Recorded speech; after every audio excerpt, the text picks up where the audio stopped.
Assalamualaikum warahmatullahi wabarakatuh. Hai Ananda sekalian, apa kabar?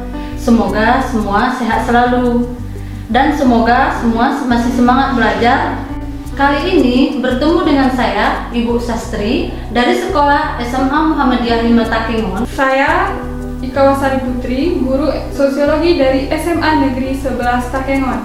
Nama saya Bu Titi Arjanti, guru sosiologi dari SMA Negeri 5 Jagung Jeger. Kita akan belajar tentang sosiologi, yaitu interaksi sosial. Apa itu interaksi sosial?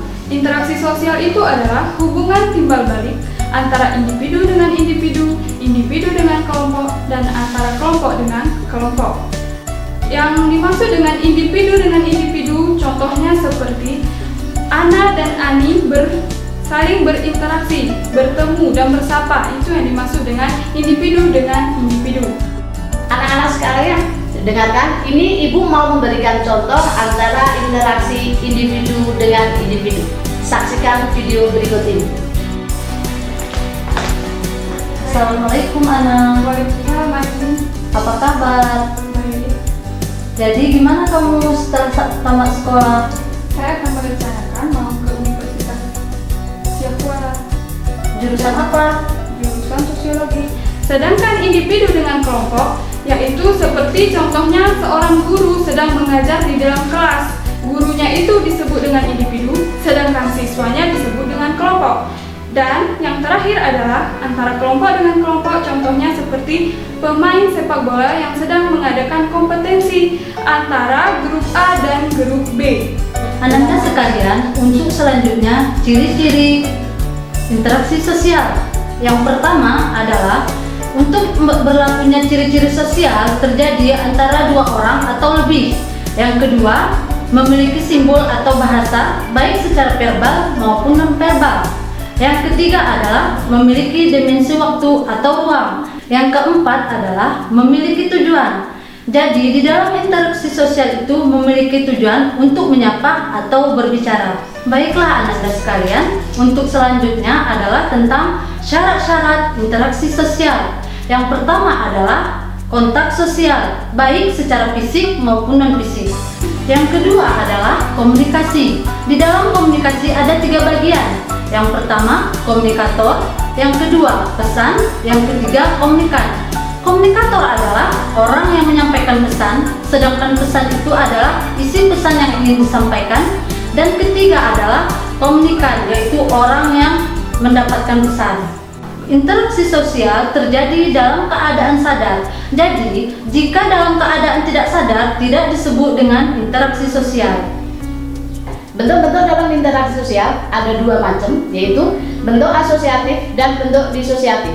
Di sini yang dimaksud dengan bentuk asosiatif yaitu kita bekerja sama dalam hal segala hal. Misalkan dalam hal belajar kelompok, itu namanya juga asosiatif. Jadi intinya bentuk asosiatif di sini adalah hal bekerja sama. Dan yang kedua, bentuk disosiatif. Bentuk disosiatif di sini bentuk dalam hal persaingan, misalkan konflik. Yang kedua, persaingan dalam perlombaan, itu juga bisa dikatakan dengan disosiatif. Yang ketiga, yang keempat, sekarang kita berbicara tentang faktor pendorong interaksi sosial. Faktor pendorong interaksi sosial di sini ada 4 macam. Yang pertama, kita berbicara tentang identifikasi. Identifikasi itu menyerupai, hampir mirip dengan apa yang terjadi.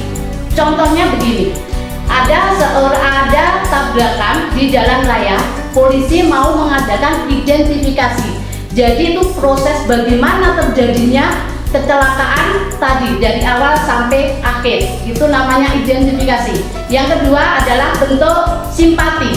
Simpati itu kita merasakan betapa rasanya orang yang tersakiti, misalkan ikut merasakan orang yang nggak punya, itu simpati. Jadi itu perbuatan kita terhadap orang lain, itu simpati.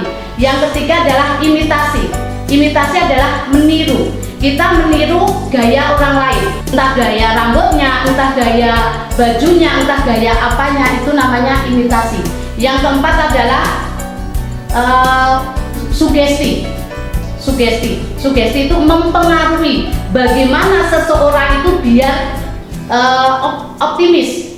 Kita walaupun di masa pandemi kayak begini, kita harus punya optimis. Kita pasti ada masalah. Allah yang mengasihkan pandemi, Allah yang akan mengambil semua penyakit.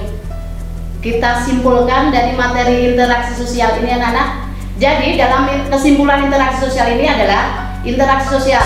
Interaksi berarti kita berinteraksi, kita ngomong itu juga namanya interaksi antara satu orang dengan orang lain, antara orang lain dengan kelompok, itu namanya interaksi juga. Kita bisa ngomong tuh secara tidak langsung juga bisa lewat contohnya lewat telepon, lewat sekarang masa canggih kayak gini, lewat HP, lewat tablet. Nah, itu namanya interaksi secara tidak langsung. Tapi kalau interaksi secara langsung, kita harus bertatap muka.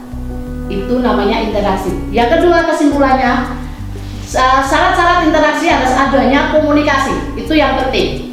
Karena tanpa adanya komunikasi, kita tidak bisa berinteraksi sosial. Yang ketiga, adanya faktor pendorong dari interaksi sosial itu sendiri, yaitu imitasi, identifikasi, simpati, dan sugesti. Syarat adanya komunikasi juga harus ada syaratnya, yaitu ada antara satu orang dengan orang lain, antara satu orang dengan kelompok, antara kelompok dengan kelompok yang lain. Oke anak-anak, demikianlah materi hari ini Ibu cukupin sekian. Sampai jumpa di materi selanjutnya. Jangan lupa like,